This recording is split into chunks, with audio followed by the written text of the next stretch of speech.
For the February 21st Bible in a Year Challenge reading, it's going to be read from Leviticus 23 through 25, Proverbs 22, and Mark 13. Leviticus 23, the appointed festivals.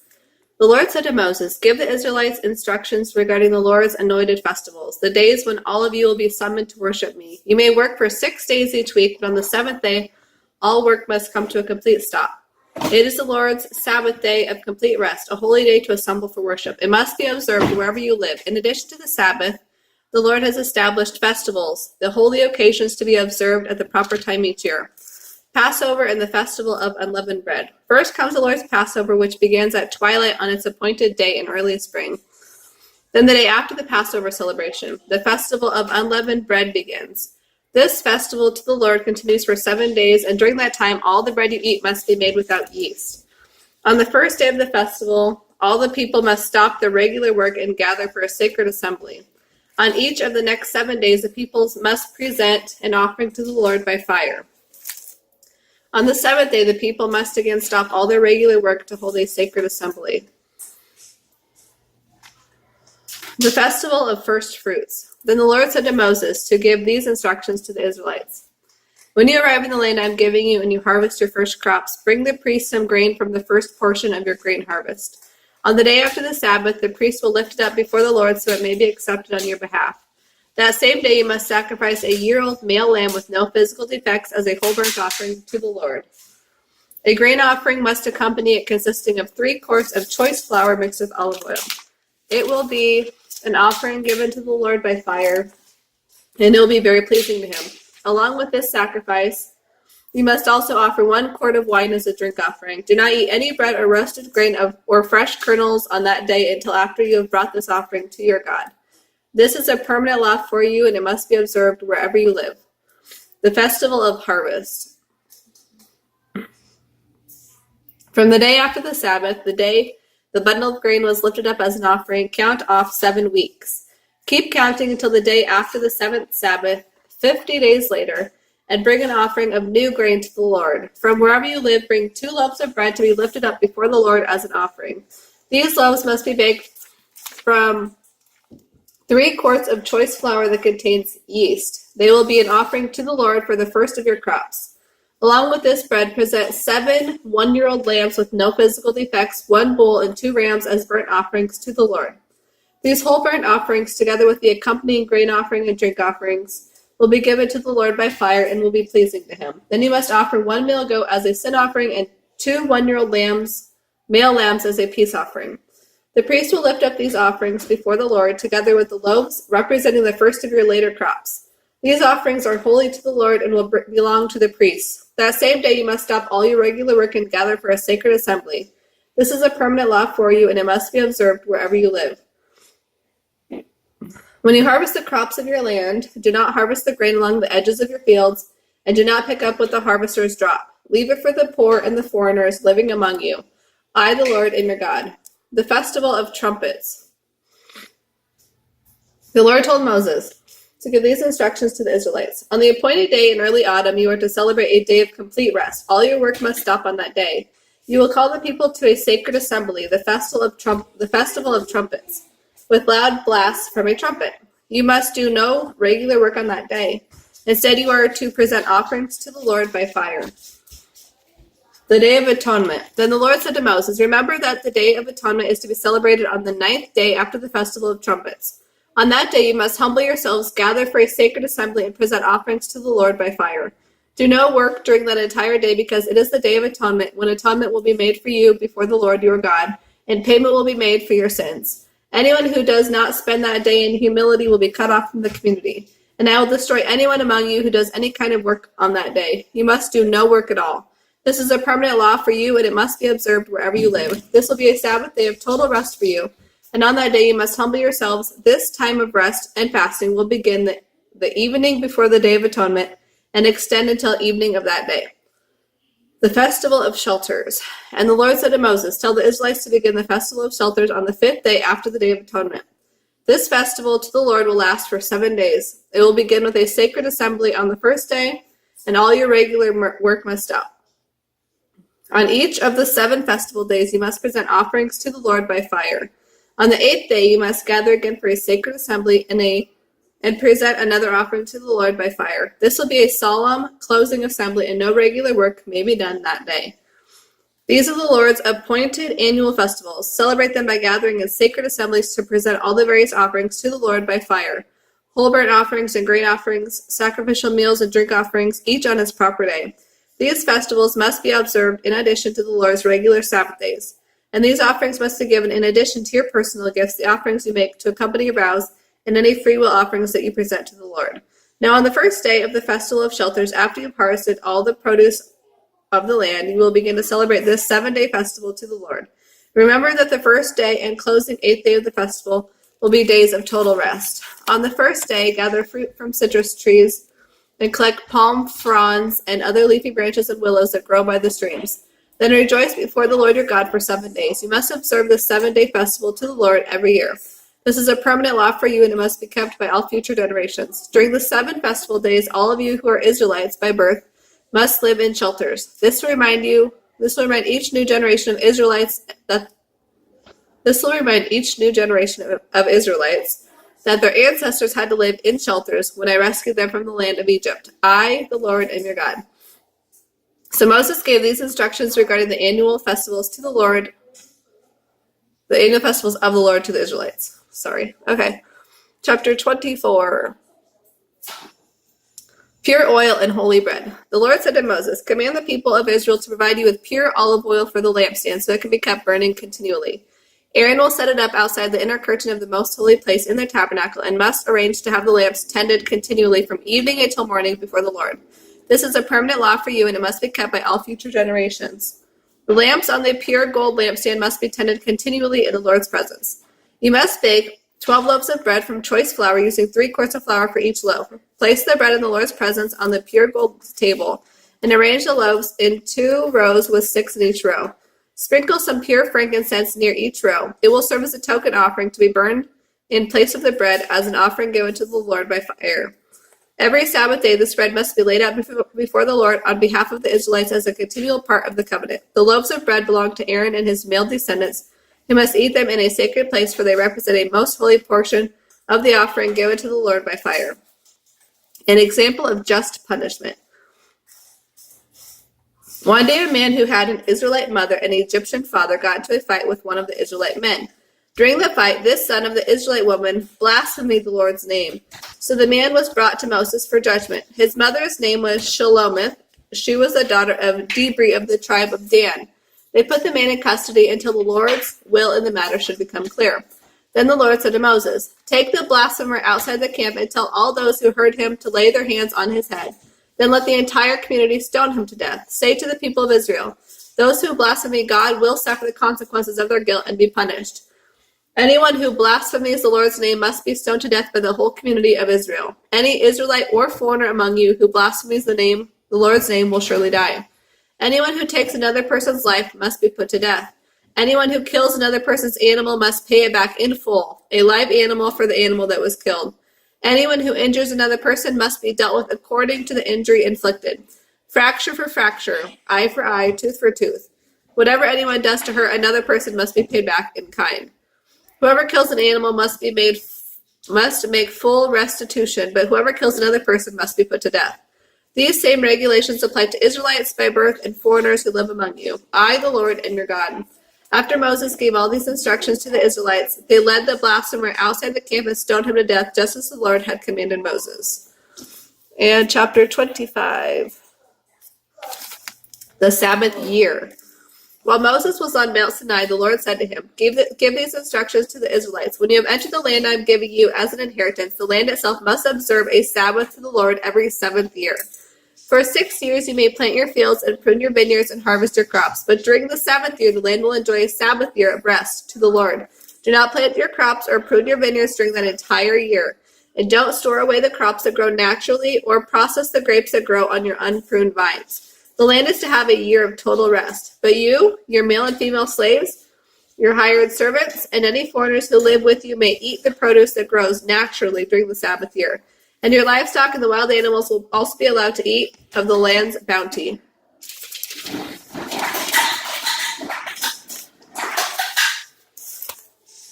the year of Jubilee.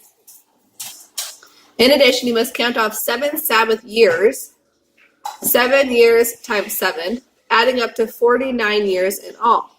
Then on the Day of Atonement of the 50th year, blow the trumpets loud and long throughout the land. This year will be set apart as holy, a time to proclaim release for all who live there. It will be a Jubilee year for you, when each of you returns to the lands that belonged to your ancestors and rejoins your clan. Yes, the 50th year will be a Jubilee for you. During that year, do not plant any seeds or store away any of the crops that grow naturally, and do not process the grapes that grow on your unpruned vines. It will be a Jubilee year for you, and you must observe it as a special and holy time. You may, however, eat the produce that grows naturally in the fields that year. In the year of Jubilee, each of you must return to the lands that belonged to your ancestors. When you make an agreement with a neighbor to buy or sell property, you must never take advantage of each other. When you buy land from your neighbor, the price of the land should be based on the number of years since the last Jubilee. The seller will charge you only for the crop years left until the next year of Jubilee. The more the years, the higher the price. The fewer the years, the lower the price. After all, the person selling land is actually selling you a certain number of harvests. Show your fear of God by not taking advantage of each other. I, the Lord, am your God. If you want to live securely in the land, keep my laws and obey my regulations. Then the land will yield bumper crops, and you will eat your fill and live securely in it. But you might ask, what will we eat during the 7th year, since we are not allowed to plant or harvest crops that year? The answer is, I will order my blessings for you in the 6th year, so the land will produce a bumper crop enough to support you for 3 years. As you plant the seed in the 8th year, you will still be eating the produce of the previous year.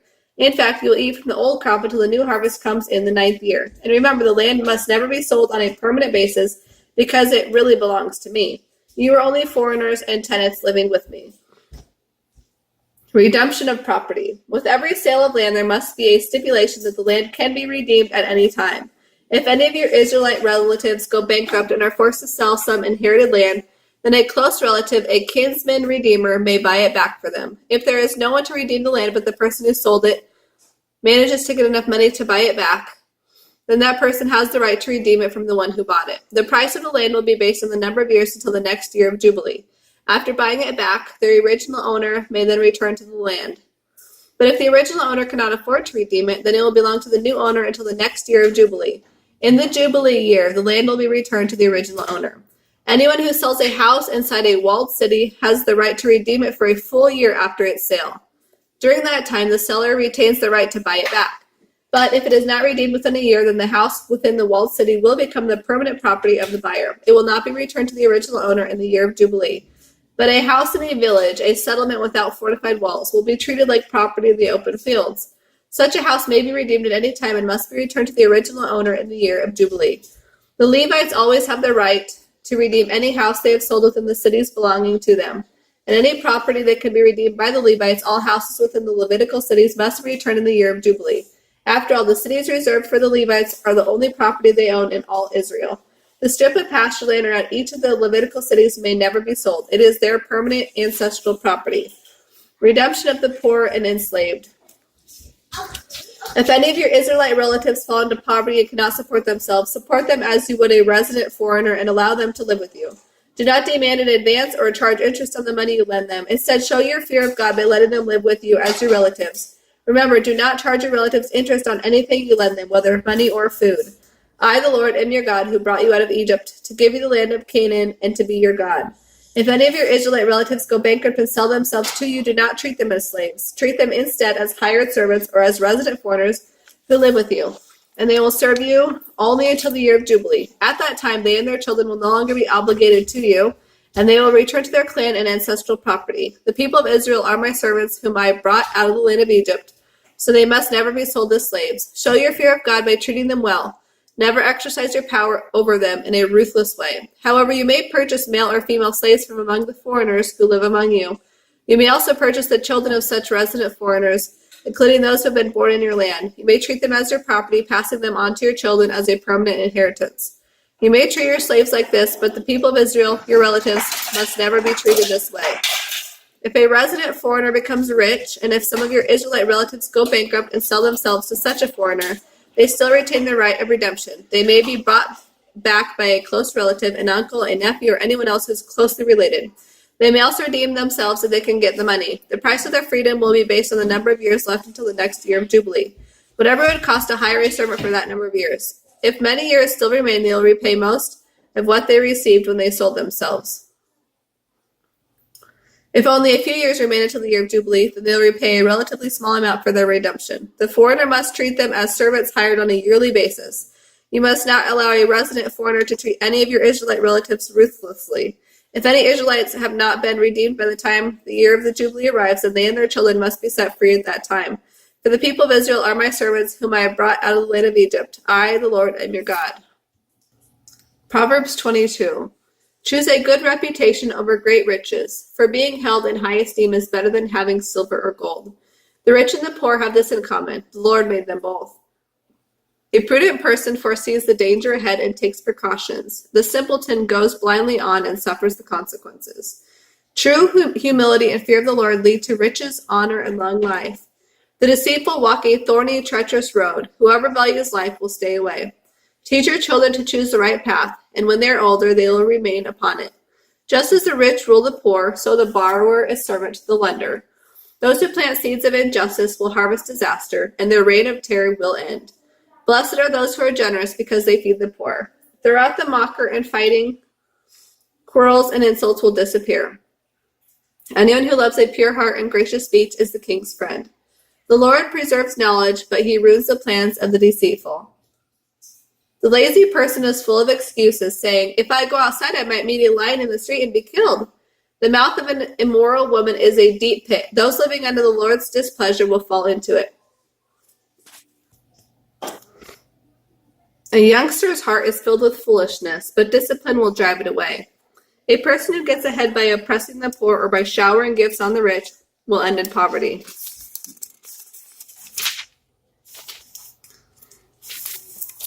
"30 sayings of the wise. Listen to the words of the wise. Apply your heart to my instruction, for it is good to keep these sayings deep within yourself, always ready on your lips. I am teaching you today, yes, you, so you will trust in the Lord. I have written 30 sayings for you, filled with advice and knowledge. In this way you may know the truth and bring an accurate report to those who sent you. Do not rob the poor because they are poor, or exploit the needy in court, for the Lord is their defender. He will injure anyone who injures them. Keep away from angry, short-tempered people, or you will learn to be like them and endanger your soul. Do not co-sign another person's note or put up a guarantee for someone else's loan. If you can't pay it, even your bed will be snatched from under you. Do not steal your neighbor's property by moving the ancient boundary markers set up by your ancestors. Do you see any truly competent workers? They will serve kings rather than ordinary people." Mark 13. Jesus foretells the future. As Jesus was leaving the temple that day, one of his disciples said, "Teacher, look at these tremendous buildings. Look at the massive stones in the walls." Jesus replied, "These magnificent buildings will be so completely demolished that not one stone will be left on top of another." Later, Jesus sat on the slopes of the Mount of Olives across the valley from the temple. Peter, James, John, and Andrew came to him privately and asked him, "When will all this take place? And will there be any sign ahead of time to show us when all this will be fulfilled?" Jesus replied, "Don't let anyone mislead you, because many will come in my name, claiming to be the Messiah. They will lead many astray, and wars will break out near and far, but don't panic. Yes, these things must come, but the end won't follow immediately. Nations and kingdoms will proclaim war against each other, and there will be earthquakes in many parts of the world and famines. But all this will only be the beginning of the horrors to come. But when these things begin to happen, watch out. You will be handed over to the courts and beaten in the synagogues. You will be accused before governors and kings of being my followers. This will be your opportunity to tell them about me. And the good news must first be preached to every nation. But when you are arrested and stand trial, don't worry about what to say in your defense. Just say what God tells you to. Then it is not you who will be speaking, but the Holy Spirit. Brother will betray brother to death. Fathers will betray their own children, and children will rise against their parents and cause them to be killed. And everyone will hate you because of your allegiance to me, but those who endure to the end will be saved. The time will come when you will see the sacrilegious object that causes desecration standing where it should not be. Reader, pay attention. Then those in Judea will flee to the hills. A person outside the house must not go back into the house to pack. A person in the field must not return even to get a coat. How terrible it will be for the pregnant woman and for the mothers nursing their babies in those days, and pray that your flight will not be in winter. For those will be days of great horror than at any time since God created the world, and it will never happen again. In fact, unless the Lord shortens that time of calamity, the entire human race will be destroyed. But for the sake of his chosen ones, he has shortened those days. And then if anyone tells you, look, here is the Messiah, or there he is, don't pay any attention, for false messiahs and false prophets will rise up and perform miraculous signs and wonders so as to deceive, if possible, even God's chosen ones. Watch out, I have warned you. At that time, after these horrible days end, the sun will be darkened, the moon will not give light, the stars will fall from the sky, and the powers of heaven will be shaken. Then everyone will see the Son of Man arrive on the clouds with great power and glory. And he will send forth his angels to gather together his chosen ones from all over the world, from the farthest ends of the earth and heaven. Now learn a lesson from the fig tree. When its buds become tender and its leaves begin to sprout, you know without being told that summer is near.